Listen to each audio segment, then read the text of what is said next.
All right. It's a tough loss. That being said, I feel for those guys in that locker room, the way they work, the way they prepare, the way they battle. They're relentless with their effort, um, the way they've stuck together through everything so far this season.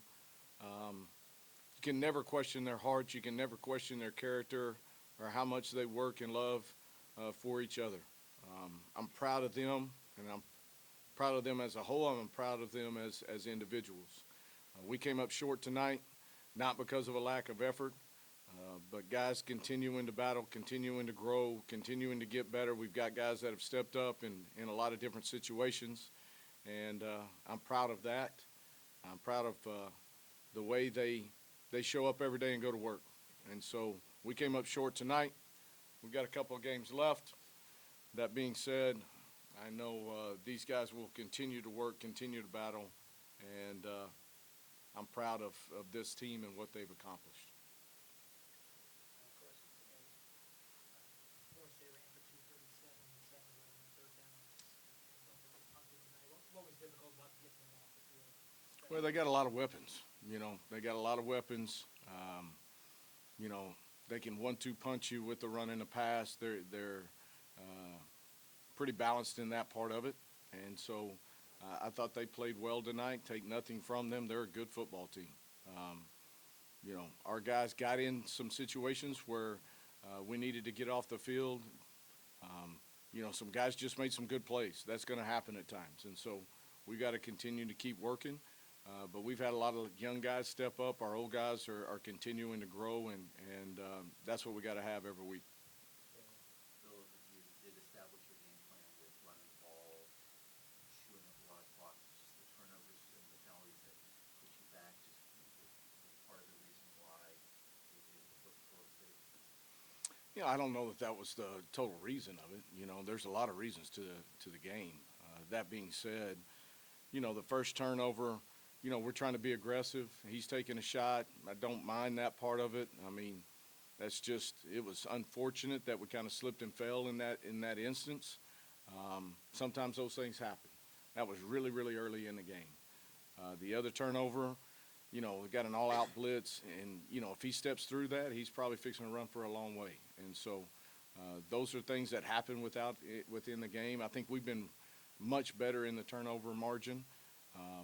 Tonight we had two. That was part of it. But I don't think that was the deciding factor in the game. I was proud of the way we established the run. I thought we were a little bit more balanced tonight. And, I was proud of how hard those guys continued to play. I mean, we stepped up, made plays in big things. You talked about them being 7 of whatever they were, 7 of 11. I think we were 8 of 12. Both of us were good on third down. I mean, if you're playing in those ranges, you're probably, got a chance to win. Phil, what went into right before halftime after that holding penalty that kind of set you guys a little off schedule there? What went kind of into the clock management, the timeouts, and then the decision to go for the Hail Mary instead of a long John Love field? Well, we're out of John's range. It's too far. So we got to take our Hail Mary shot, and that's where we were. As far as the clock management part of it, I have to go back and look at it.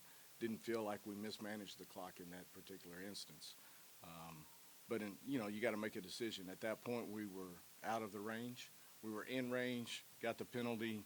Now we're out of the range. And so we're taking our shot down the field and see if we can hit it. Thomas jumped offside and that field goal before they got kicked off. I don't know what your perspective was. Did you think he got back onside before that play was snapped? Yeah, I don't know. I thought he did, but until I can really sit down and study it and look at it, it's a tough call. We'll have to again. I have to go back and look at it. I don't want to make a call right now, an emotional call on that. Let me go back and look at it, and we'll make a decision from there. How critical was that snap? I mean, if they kick it's 13-7 instead of the end zone to two scores. It's one of those opportunities that we needed to come on the other side of it. Something that we'll learn from it. I know for him, just trying to make a play, trying to get a block, and just got to be a little bit more disciplined in those situations. And I know he'll learn from that. That's a young man that has meant a lot to our program and has done a tremendous amount. And so I got a lot of faith in his ability and what he does. Elvin is such an important part of this defense. How is he doing after, I guess, getting injured there at the goal line? Yeah, I think he'll be all right. Obviously, we'll know more in the upcoming days. But that being said, I know that dude's got a lot of heart, a lot of fight in him, and if he's got an opportunity to step back on the field, he will. I mean, usually all the defensive line perform without JC being here, so You know, I thought they performed well. I really did. I mean, obviously, JC's a key component to our coaching staff and to that defensive line, but I thought those guys stepped up and played well. Thought Jan did a nice job stepping in there, and you know, I know those guys played extremely hard. You got 8 to 12 on third downs tonight. What specifically was working to keep you guys, keep the chains moving and have some of these extended drives? You know, I think our run game was part of that. You know, I thought we were staying on schedule for most of that time. Took a couple of shots in there. We're able to get back into schedule mode.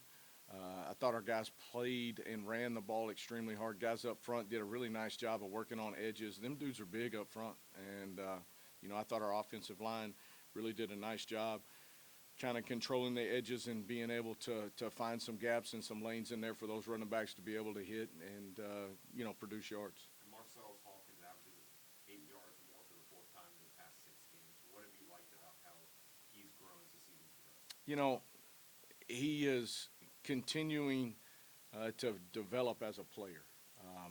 His vision has gotten better. His contact balance has gotten better. He's being able to set up blocks more, being able to see those lanes and see how those things start developing. You know, he is a special player, and he's continuing to grow even into a more special player. And he's a guy that plays with a lot of heart, a lot of passion about him, plays with a lot of juice, and he's vital to what we're able to do. Less than 125 passing yards tonight. Do you need more out of the passing game, especially in a game where it's going to get into the 30s scoring line? Well, you know, what you hope is that we can continue to find some more balance in it. Would I like to be throwing for 300 yards? Sure I would, right? But we're going to play to our strengths. And I think we're growing up front, especially in the run game part of it. I think we're growing in our protection parts of it. I think we're getting opportunities. We're going to continue to keep pressing on those things. But if we can get a little bit more balance, I'd love to see us at whatever we were tonight. What was it? 2 something till I put my glasses on. I can't see it. 238, is that right? I'd rather see us at 238 and 238. And if we can hit that number, it's going to give us an opportunity to get more wins.